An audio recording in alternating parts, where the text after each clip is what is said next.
Hello, I am John Muthyala from the University of Southern Maine. Thank you to Professors Adrien, Zakar and Madiha Tahir for giving me the opportunity to participate in this conference. In this video segment, I will briefly discuss certain key issues from my presentation titled Drones and Surveillance in a Global World. Point 1. The use of digital technologies is essential to establishing new forms of dominance through drones. 2.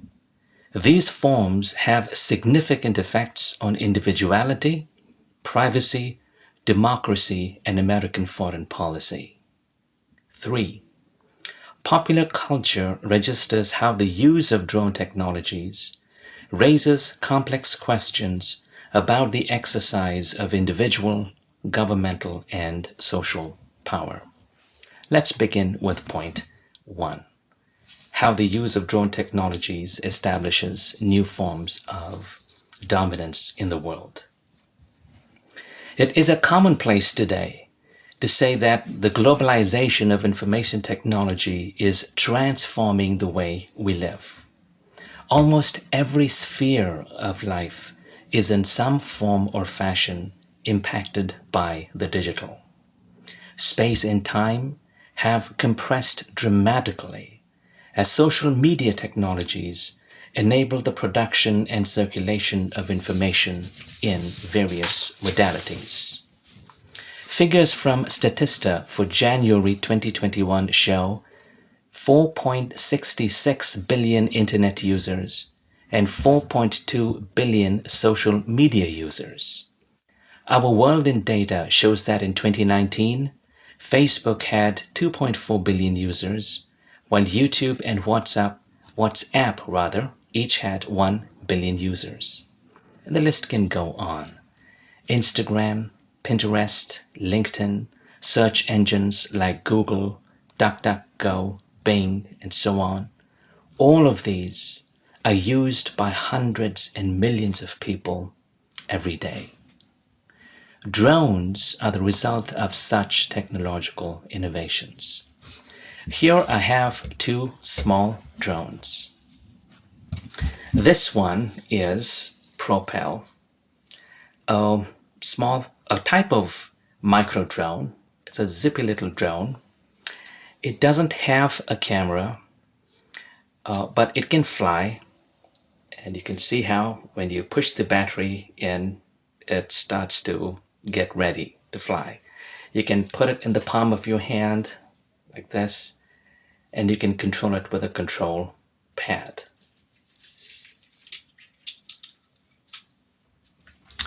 This one is a Rise Tello drone. It's a little larger than the Propel drone.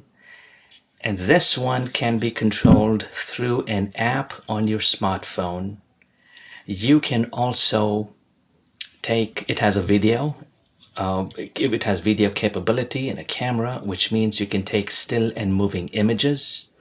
You can also predetermine a flight path for the drone, including somersaults and moving up or down and sideways and coming back to where you are. And this is also under 4 or 5 ounces. You can get any of these drones, and there are lots of them, by going to any site like, for instance, Amazon. And you can get the DJ Phantom 4 series, the Quantum Nova, 3DR Solo, Inspire 1. And if you're interested in small drones, there are things like Sky Nano, Arius, and so on. A word of caution though, if you want to fly a drone, don't just get it and go outside and start flying. Make sure you read up on the Federal Aviation Administration's policies and guidelines, check your state guidelines and the local municipalities' guidelines and policies. Make sure you do that before you take your drone outside. Let's move to a different type of digital machine, the armed drone.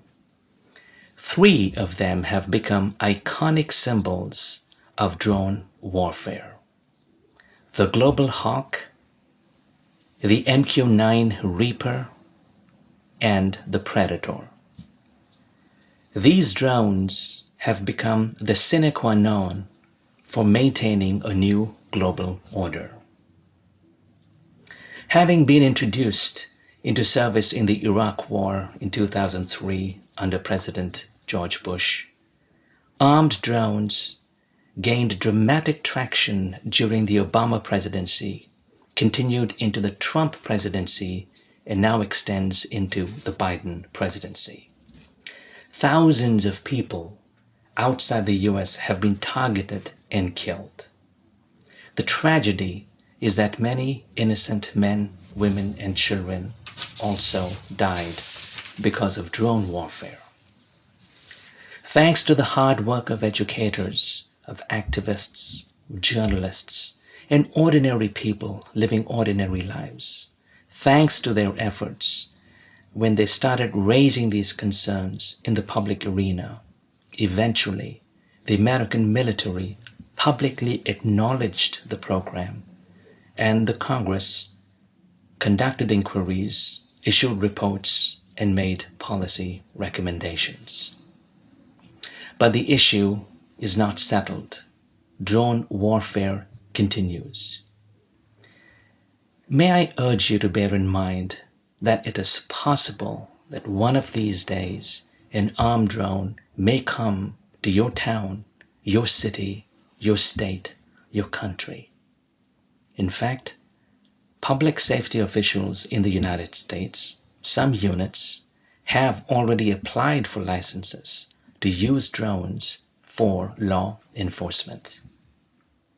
What makes armed drones formidable technologies is that they conjoin multiple platforms: hardware and software for remote, semi-autonomous ability to take off, hover, and land in various, especially hard-to-reach places; the ability to carry lasers, guns, and short and long-range missiles; and the cameras, lenses, and gyroscopes needed to surveil an area, a city, a town, or individuals by producing billions of bytes of information that can be endlessly visualized in loops, distributed, and digitally scanned and later analyzed. Well, there are certain benefits to drone warfare, like less reliance on troops on the ground, like a less need to set up a vast infrastructure to support the personnel on the ground. It cannot be gainsaid that drone warfare is fundamentally changing notions of war and peace. With drones, a nation can be officially not at war, but for years lob missiles into another country's territory, while justifying such acts in the name of peace. Drone wars take place anytime and anywhere. They redefine notions of normalcy and exception as they generate constant insecurity by waging perpetual war. In drone warfare, it is difficult to ascertain when a country is at war and when it is not, when conditions of peace prevail and when they don't, because the anytime, anywhere matrix enables powerful states to create and manage conditions of emergency on a scale that is trans-territorial and biopolitical. Thus, the drone instantiates a new structure of biopolitical power that seeks invasive domination through constant, secret surveillance of a space, its peoples, its inhabitants. It is within the drone's optic field of operations that guilt is assumed and innocence a burden to be proven. The terror of the drone is not only that it takes life without notice and with blinding speed, or that it comes from nowhere and recedes into nowhere, or that it hums its presence and withdraws into thin air at a time of its choosing. No, it is much more than that. It adjudicates life on a daily basis of surveillance that considers everyone suspicious, leaving little room for innocence to become the norm and guilt an aberration. That is the terrifying nature of the drone.